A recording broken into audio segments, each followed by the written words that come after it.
Gagi guys, nagulat ako dito. Si Marcel may heal pala. Panoorin nyo yung nangyari dito. Pagpasok ko kasi dyan, naultihan ako ng Harley. Tapos tingnan nyo yung buhay ko, di ba papatay na yan. Tapos ito yung sabi ng Marcel namin. Pre, nice. Pre, buhayin kita pre. O tingnan nyo, wala na akong buhay dyan, di ba? Tapos ang sabi ng Marcel namin, bubuhayin niya daw ako. Tapos ito yung nangyari. O di ba? Gagi, nabuhay pa ako doon. Ang lupit ng Marcel namin. Gusto nyo ba malaman kung paano magawa yun? Panoorin nyo muna yung nangyari dito sa early. Sa blue pa pre. Dito guys, kapag panic kayo, huwag kayong matatakot mag-invade katulad nito. Nakuha ko agad yung red buff niya bago pa dumating tong Harley.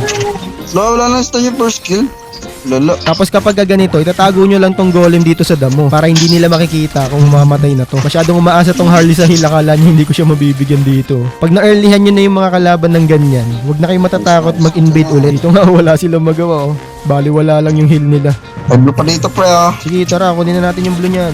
Pero ito na muna, patay na to eh oh. Guys na ako pre ah. Tapos dito, ang swerte na itong Harley oh. Naretry niya pa yung blue buff niya. Pero okay lang yan, hindi na yan magko-contest dito sa turtle.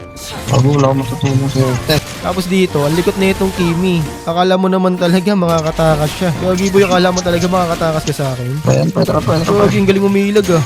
Nag-flicker pa talaga. Akala mo talaga makakatakas siya eh, no? O, saan ka na ngayon pupunta? Stun pre. Sino na pre? Ano pre? Dito, bala ko sanang patipihin pa uwi itong Kimi. Buhayin pa ba natin to? Kaso biglang pumalag eh. Kaya yun, tinuluyan ko na siya. Hanapin ko lang. Uy, dagi. Ano mas? Bubuhayin kita. Tiga mo. Sayang, namatay ka. Ah, dito na yon. Panoorin nyo guys kung paano nangyari yung kanina. Kung paano ako na-heal na itong Marcel. Nice one pre. Buhayin kita pre. Buhay. Kita mo yan? Wala namang ginawa. Gago ka ba?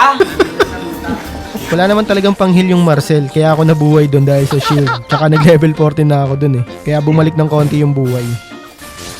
Ilag yung ano natin. Uy, meron dito pre. Ingat ka dyan pre. Gago, super control. Grabe naman yun. Oy. Lang, stop muna natin si Kimi. Yan pre, na-stop ko yung lahat. Galing ko doon. Kaya kung umabot ka sa dulo ng video na to, baka inakala mong may heal yung Marcel talaga ha. Walang heal yun, shield lang meron. Akalain mo yun, mythical honor na ako agad. Mas mabilis talaga magpa-rank up kapag may kasama ka kaysa sa solo RG. Hindi lang star yung mauubos sa'yo dun eh, pati buhok. Mapapanot ka kasi sa stress dun.